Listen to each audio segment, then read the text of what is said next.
guys. Welcome. Welcome to my weekly Facebook Live show. I'm Jen. You know that. How was everybody's Thanksgiving? I trust that you ate lots of starchy carbs and all of the best of the best desserts, my favorites.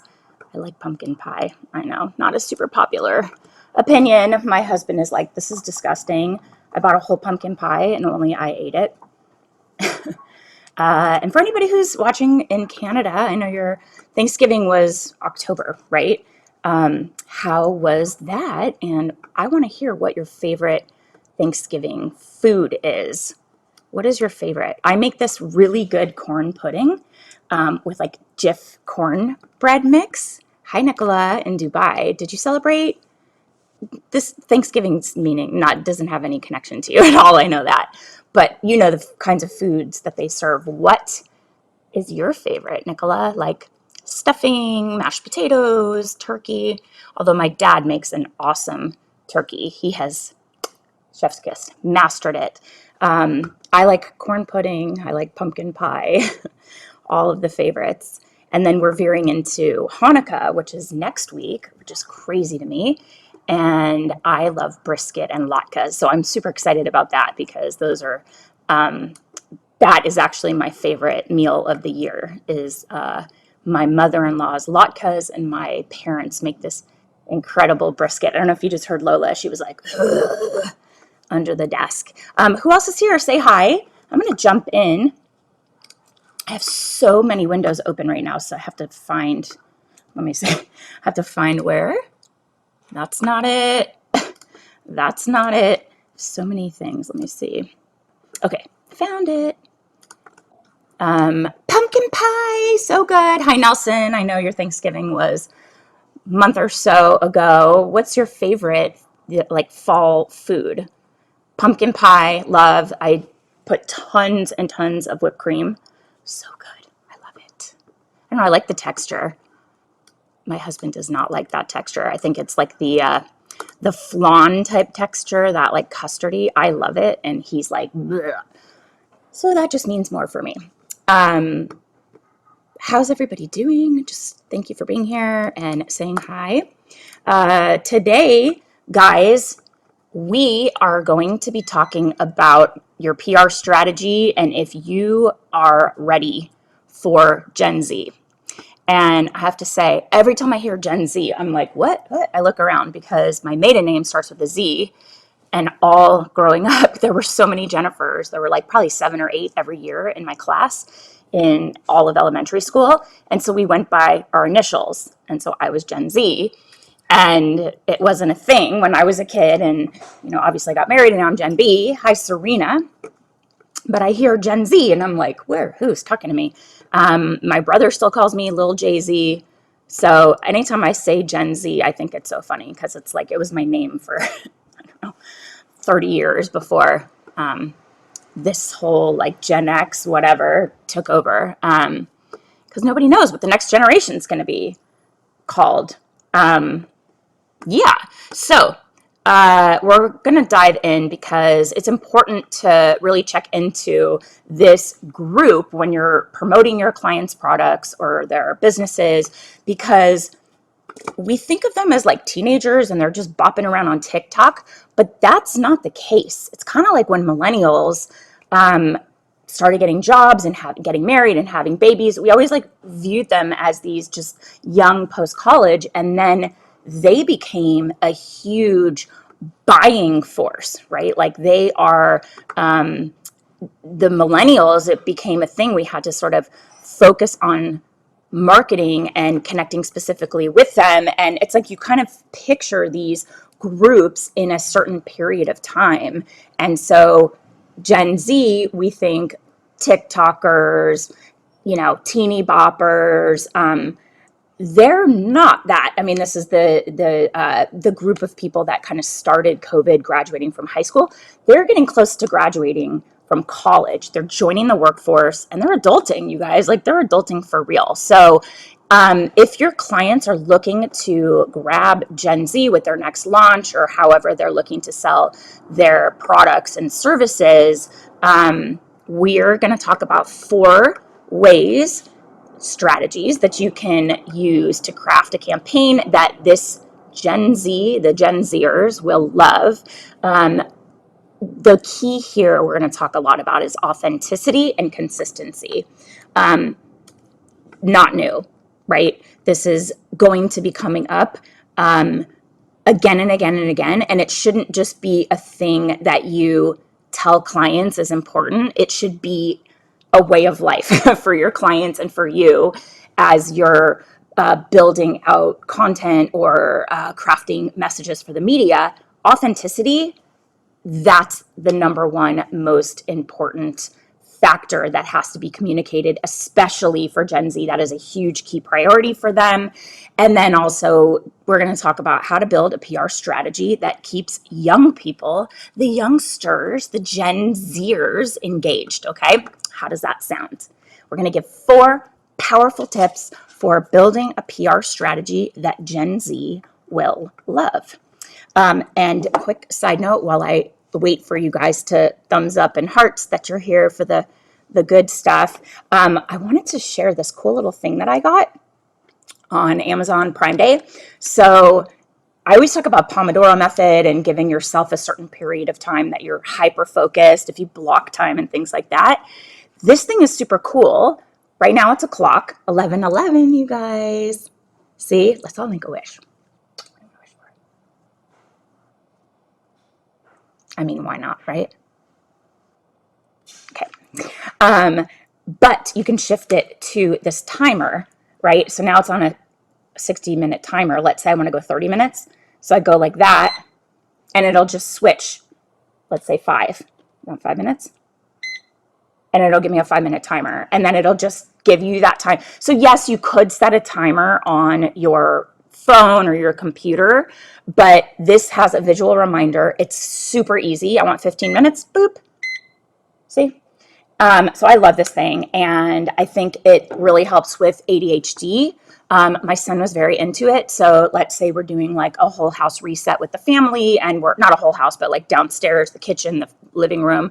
If I'm like, we have to clean, they'll be like, nah, I'm not doing it. Why? That's so annoying. But if I say, okay, race against the clock, even 5 minutes, the 4 of us cleaning and straightening and tidying for 5 minutes, tons will get done, and they'll agree to that. And they love, like, seeing it and counting down. So love this. It was like around $10. So worth it, I think.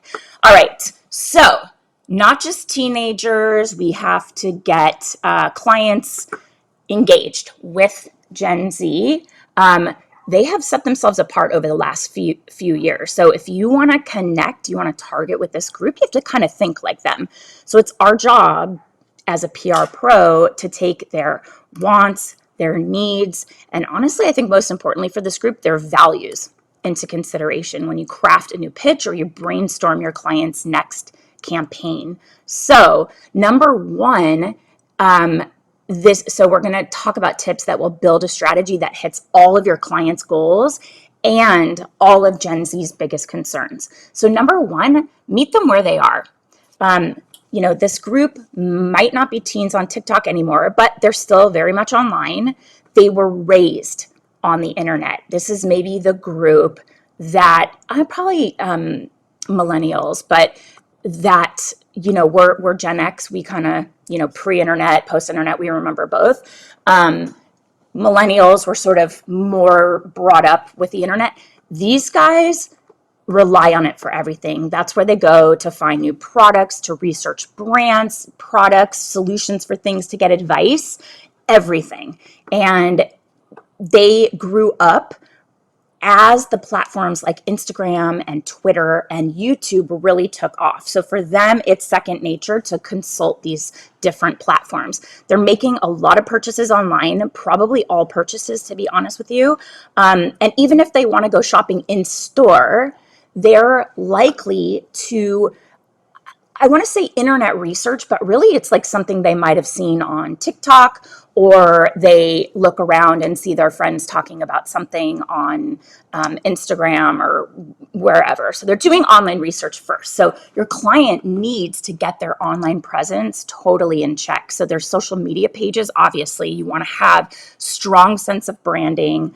The aesthetic matches the brand, and you should really communicate your client's messaging. Make sure that the messaging, their values, the things that they stand for, what are their core company values, that's clear. It doesn't have to be in every post, but a consistent, like maybe the cadence of content you're posting includes consistently things that align with their values.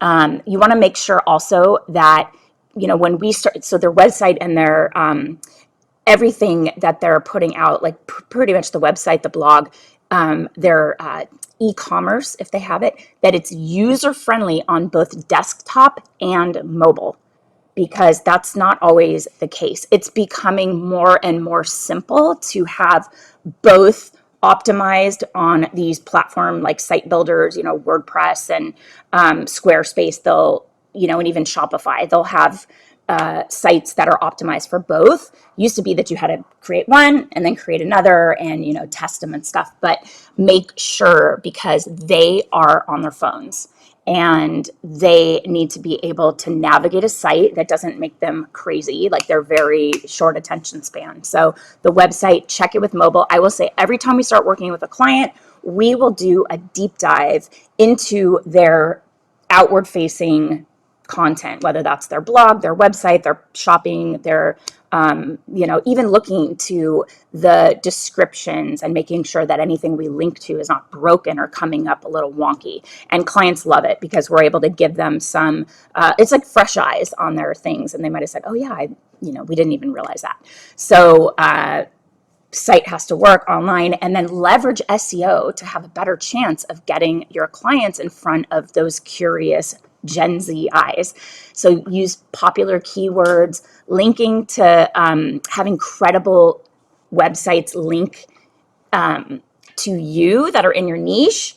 And that will help obviously boost your client's standing with search engines and edge out competitors for those top spots on search page results. This is also where if, yes, we're not SEO agencies. We always tell clients we don't do SEO, but we understand that there's a value to having credible top tier referring sites linking to clients' websites. So we've talked a lot about the SEO value of helping, if you have products, helping publications find those little gaps in search volume where they're looking for a certain solution, and then the results returned aren't exactly addressing that solution. So, looking up keyword research, Google, when you set up an ads platform, you can get access, or you can tell your clients to check there for different keywords and the rankings for them. Because if you look at it in the context of buying media placements, the ones that are more searched, they're very competitive. The price is higher, but there might be some keywords that you can hone in on and direct content ad, include blog placements, craft a pitch around that will lock your client in as the referral site for that, not referral site, but the top site as the search result for that keyword. People are still searching for it, but it's not crowded. So find those like blue ocean opportunities. The second one, not going anywhere, influencers. You have to get influencers on board. You remember Friends, right? And of course, everybody's talking about Friends recently because of the news. Matthew Perry passed, but remember how everyone was like, we got to get the Rachel haircut. The Rachel haircut. In fact, I might still be a holdover with the Rachel haircut because I can't do my hair that new way. It takes too long, so I just dry it. But that was influencing, right?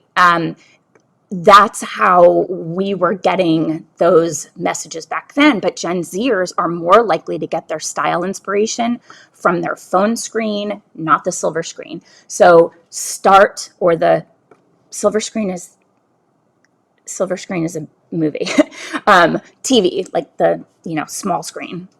Social media stars, we've had, Addison Rae, Charlie and Dixie D'Amelio, Bella Porch. I don't even know who that is. My team did research. These people, and they're popping up all over the place, they rule Gen Z.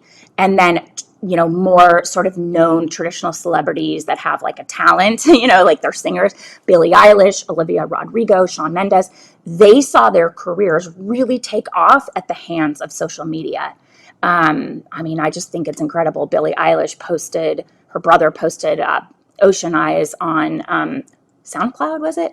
And within days, there were millions of listeners to the song, and she just exploded, and she's incredible.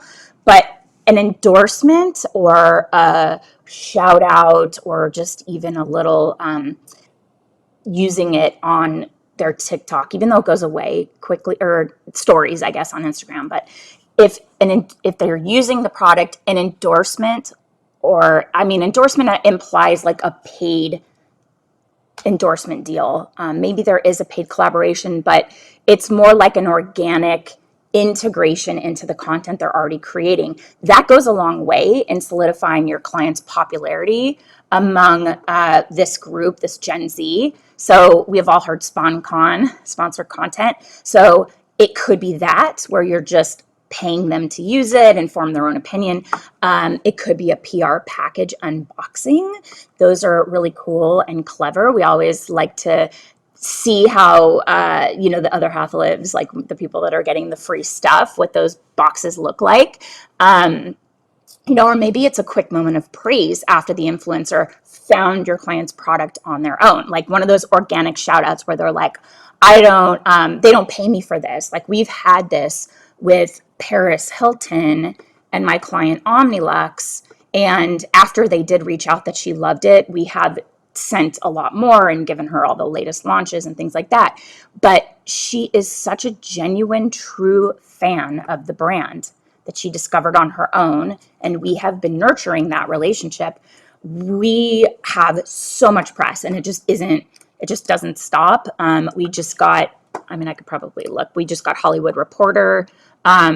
It's organic. So they're interviewing her and she's mentioning Omnilux. Let me see. Hollywood Reporter was this month. It says Paris Hilton, who told Who What Wear that she loves using Omnilux's contour face mask in her morning and evening routines.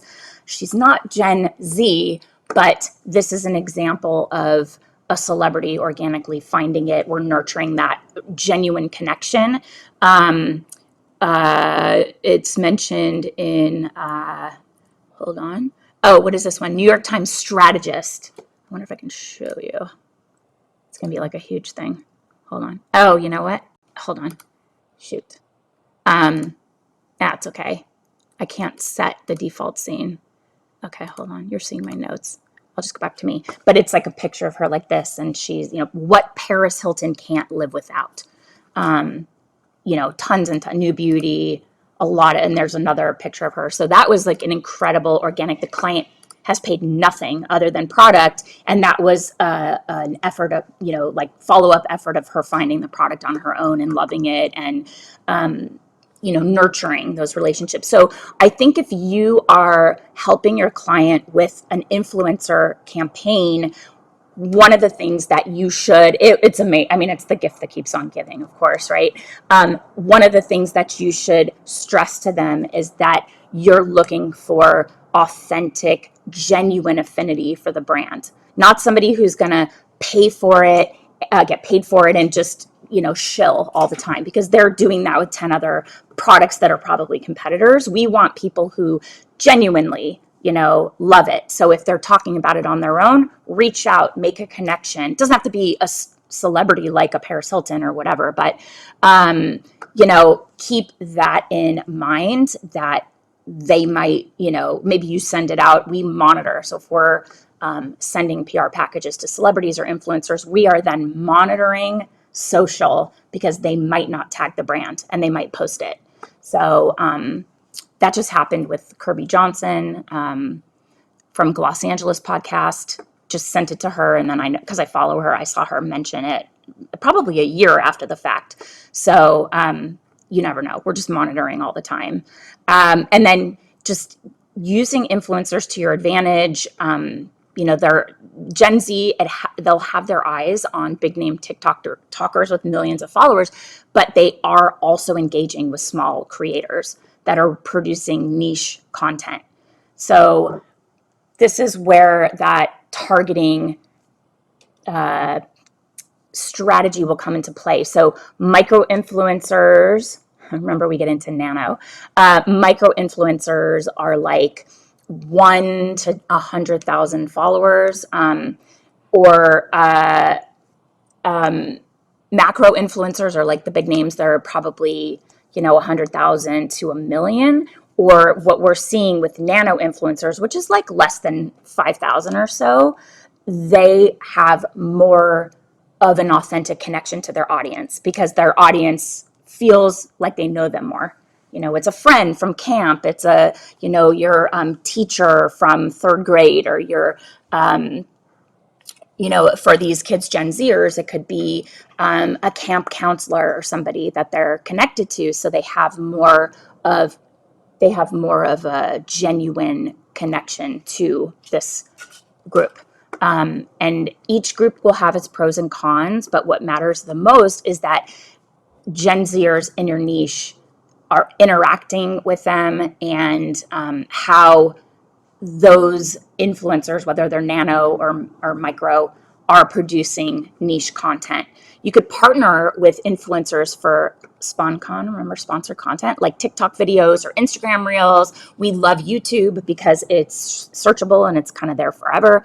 And this kind of crossover we love with bringing influencers into editorial campaigns.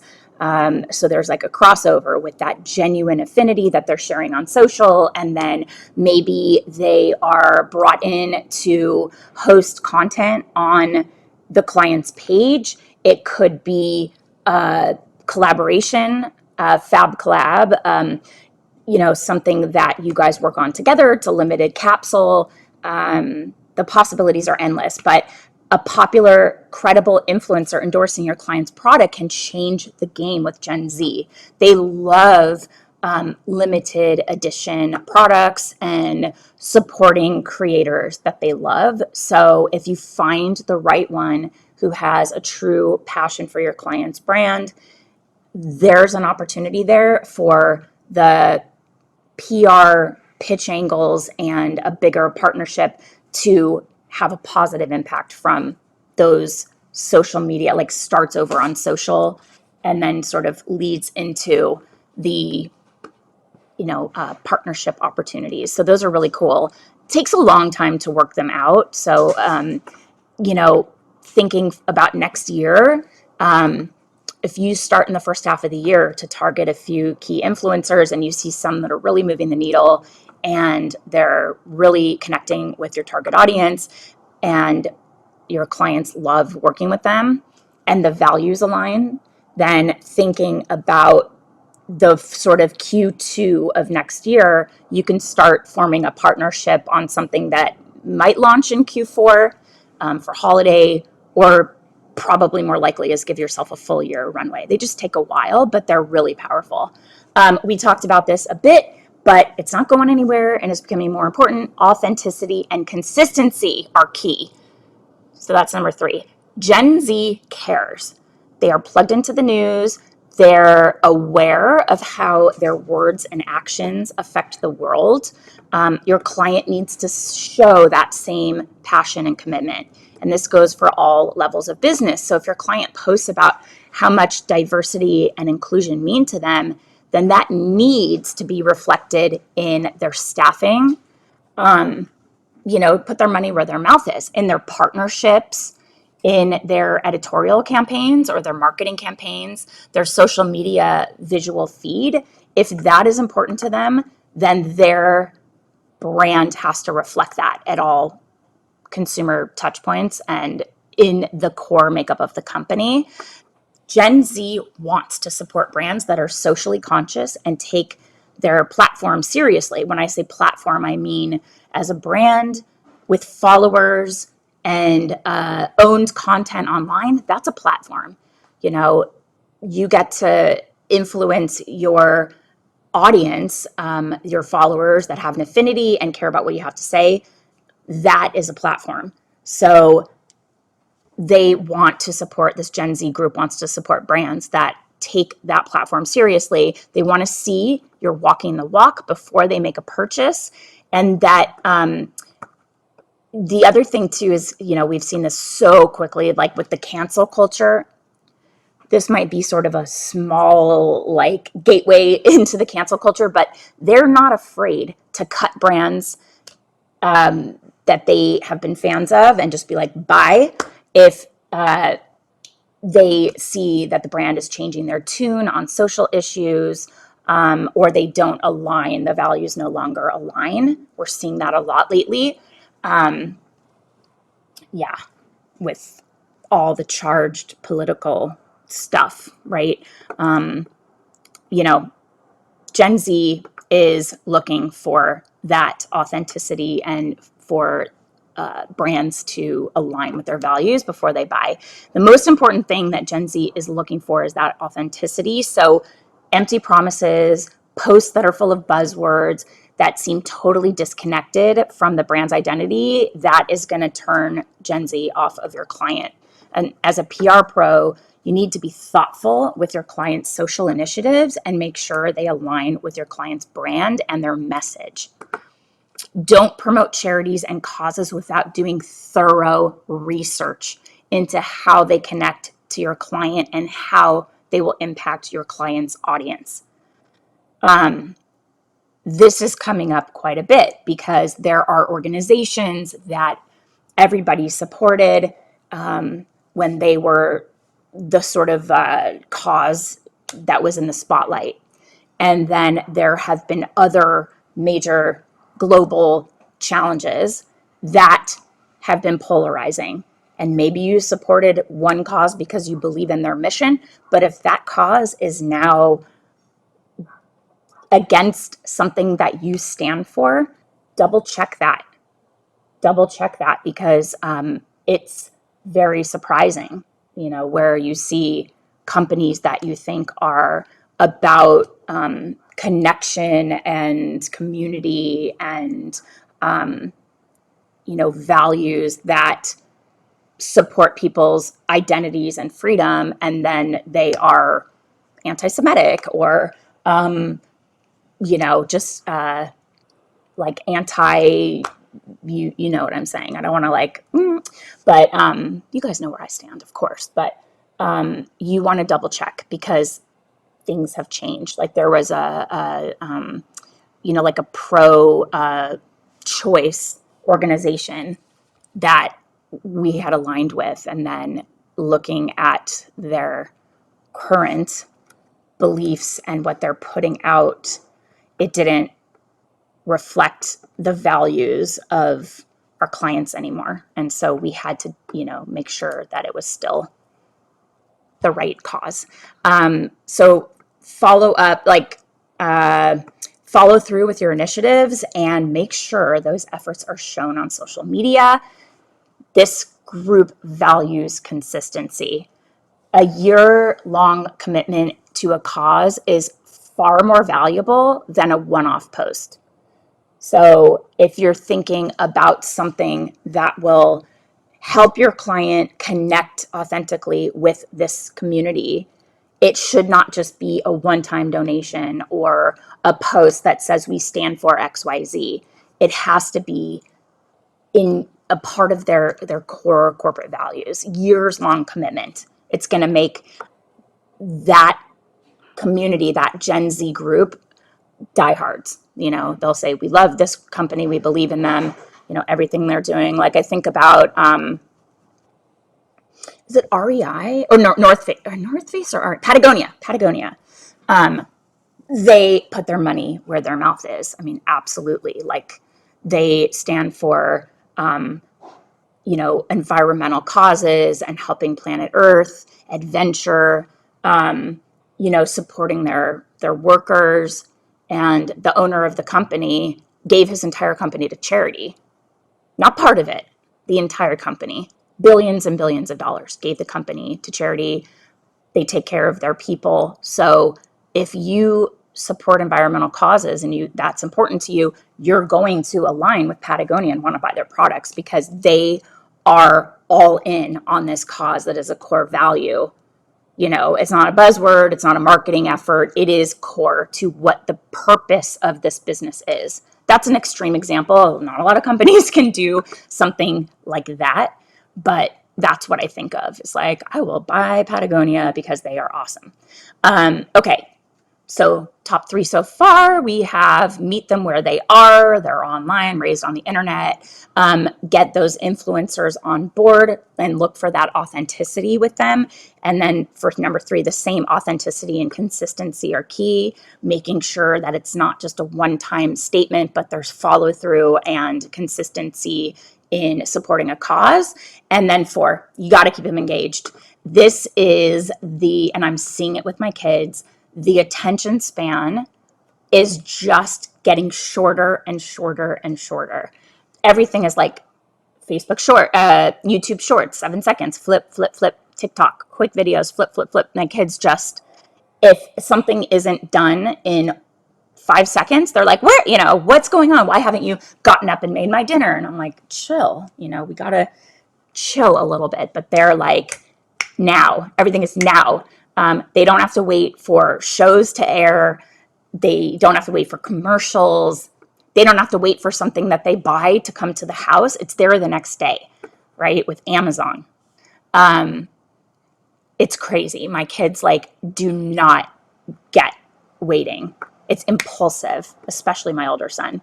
My younger son can delay gratification. He's like, I want stocks for the holidays because he's investing in his future. I don't know what 11-year-old is like, give me stocks. But my other son, the second he gets $1, it's gone. It's like in and out, in and out. So I'm trying to teach him how to save. And I've told him, you don't get to spend unless you have $50 that you're holding onto for emergency purposes and you don't touch it. And he's like, why would I do that? That's like $50 that I might as well not have. And I'm like, that's the point. You need to train yourself. Anyway, sidebar, but this is a huge challenge is this group is very much like, I need it now. They don't have patience. This is social media, the impact of social media dramatically decreasing this Gen Z group's attention span. So you want to play into that with short and sweet content. So that's short, exciting videos that are posted on TikTok, maybe created on Reels and leveraged over on TikTok or vice versa. So you're just using the same content. YouTube Shorts. They love YouTube Shorts, especially when they're educational, informative. That will catch people's attention as they scroll their feeds. Oh, are we having a pet fight? Oh, my dog is chasing my cat. So if your client is also blogging, try out micro blogging, or maybe bright, colorful graphics, infographics, facts that they're sharing on social media. That's going to get their attention more than long form content. They're not reading it. So think also user generated content. We love this because you can do giveaways and polls and review roundups, contests. This is great at engaging an existing customer base because you are showcasing their positive feedback, their affinity for the brand. This Gen Z group loves to be heard. Everybody is like, I have a voice and my opinion matters, right? It's so funny. They're like, I'm just going to make a video about this. And it's like, I guess people watch it or care. I don't know. Even if it's a friend, fine. But when you incorporate that into a content creation strategy or a way to bring customers in on the discussion, that's inexpensive, easy, user generated content, really quick and easy polls. People love, it's just about sharing their opinion. They love to be like, this is what I think. It's like, nobody asked you, but here you are asking them, right? So you're engaging an existing customer base and, getting third party with a review. It's a third party testimonial about how your products perform, or, it's more powerful than a brand being like, we're awesome. You get a third party sharing a testimonial. They're awesome. And you're like, oh, that's cool. It's not just the brand telling me to buy, but one of their customers loves it. That's why Facebook advertising is really powerful. Not only because the little pixel will follow you all over the internet and you're like, fine, I'll buy it already. But on Facebook or Instagram, you can see all the comments. And, if I look and there's like customer service problems, what is that? What is it? Some weird noise outside. I'll be like, oh, I'm going to order and nobody's going to get back to me. Or if I see like tons of comments that are positive and you can tell that they're not bots, then I'm a little more likely to buy. So that's why it's really powerful, leveraging those testimonials. And then, of course, leveraging emerging tech to your advantage so you can create personalized content and experiences for Gen Z. So you can create AR filters on Instagram. These are augmented reality filters. They also would work on Snapchat, TikTok. That is something that users can engage with and post. Bonus points if you create a filter that is exclusive to an in-person public event, if it's a limited edition, available for a short period of time. We used to do like geofencing for events where we would create like an event tag or like an overlay on social that only worked if you were within the four kind of virtual walls of the zone we chose for the event. And people loved to go and have access to that because you could only get it if you were there. That was really cool. And Gen Z loves stuff like that. They don't even know what goes into making those things happen, because everything to them is so like immediate and automatic, but they appreciate it and they use it. And the other thing that I recommend for yourselves as well and for clients is, as new social platforms pop up, jump on them quickly, be an early adopter. This is when those growth opportunities are there. Those, you're like, oh my God, so-and-so has this many followers on this platform. And it's like, well, they probably got there pretty early. You want to get there early so you can establish a sense of trust with the audience there. And you can go there and host contests and giveaways that are exclusive to just that platform. So if you're really looking to engage and grow your presence and make a deep connection with a certain, with an audience on a certain platform, give exclusives, exclusive giveaways or, collaborations just on those platforms. So that's the fourth one, keeping them engaged, small, bite-sized, snackable content, because they don't even have attention spans as long as goldfish these days. This is these stats. It's like goldfish attention span is 7 seconds and my kids is like 5. So, and, we have our 2024 trend report if you haven't grabbed it yet, because adapting to Gen Z's values, it's not the only shift you're going to have to make with your PR strategies next year. So we rounded up 11 of the trends that we think you should be following, checking in to, and all of that good stuff. So, anything else that we missed about how to connect with this Gen Z group, or anything you've done that has helped move the needle, things like that, let me know. And that's what I have for you guys today. Let me recap. Meet them where they are. Get influencers on board. Authenticity and consistency, always, with everything you do and your clients do. And then keep them engaged. Short, bite-sized, snackable, totally unlike this, which is long and not snackable. But I like to hang out with you guys. I missed you last week for Thanksgiving. I hosted. Everybody brings their dish, so it's super easy for me. We had some friends over. my husband and I both have small families, so super manageable. And people, I think, oh, my kitty is on the roof. They like to come and just chill. We eat on paper plate, like nice plastic plates, but it's very low key. I don't have china for my wedding. Nobody wants to do dishes. We just want to eat. So, more about,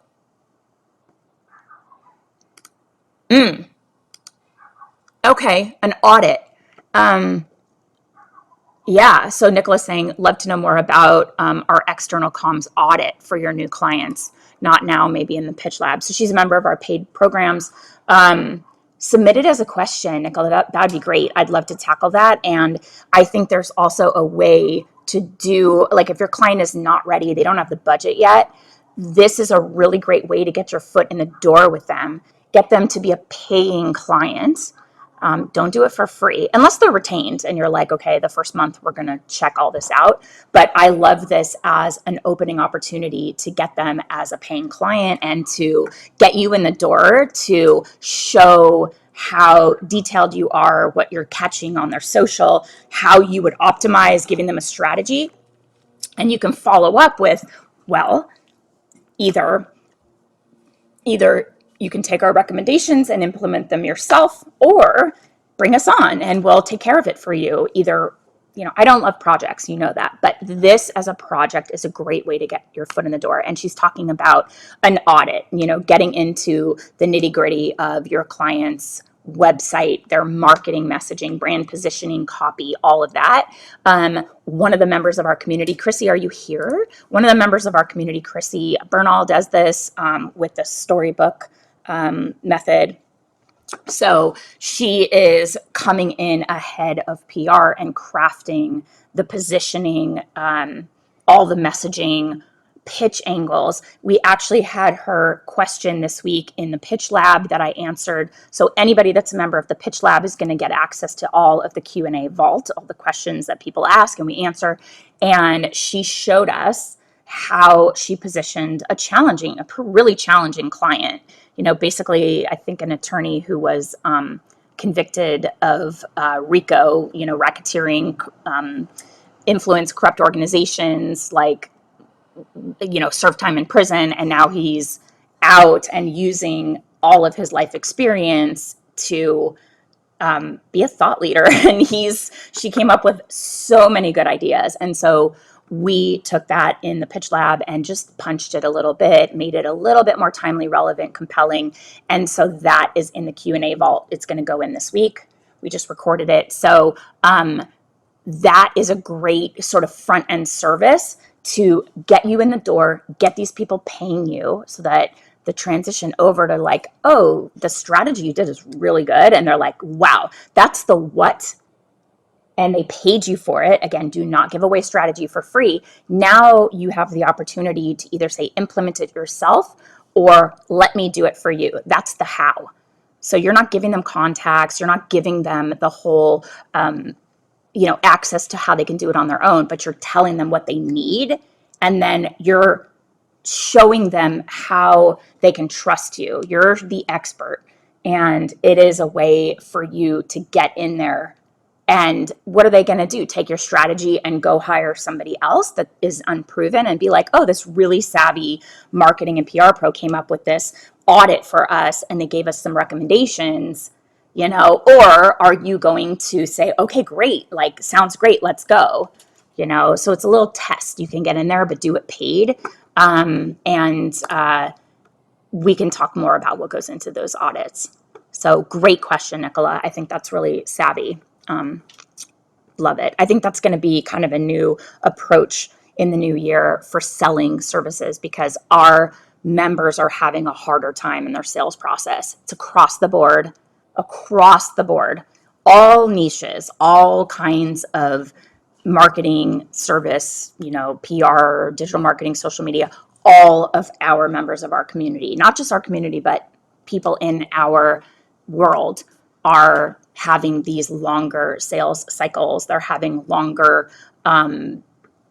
proposal process. And we have talked about ways to hopefully move the needle and convert those opportunities faster and vet out the ones that are not going to be great, the tire kickers. So we see more tire kicking these days. We have talked about ways to avoid that and how to close faster. So that's happening. If it's happening to you, just know it's a thing.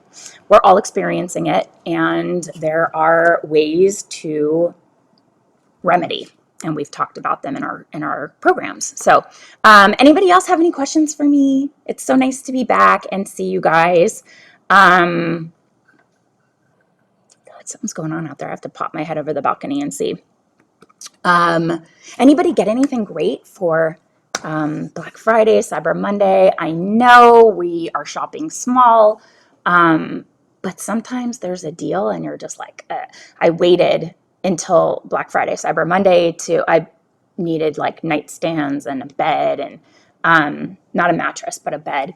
I finally pulled the trigger. And then the day after I bought everything, the prices shot way up. So they took like the current prices and then discounted those. And then when the sale ended, the prices went way up. It's crazy. There was like a $3,000 swing on the bed frame I bought. I was like, whoa. So I'm excited. It's going to be a little while till they come, but I'm excited for that. I feel like a super grown up having like matching nice, not super matching, but like fancy adult furniture. I'm so excited. Anybody buy anything good?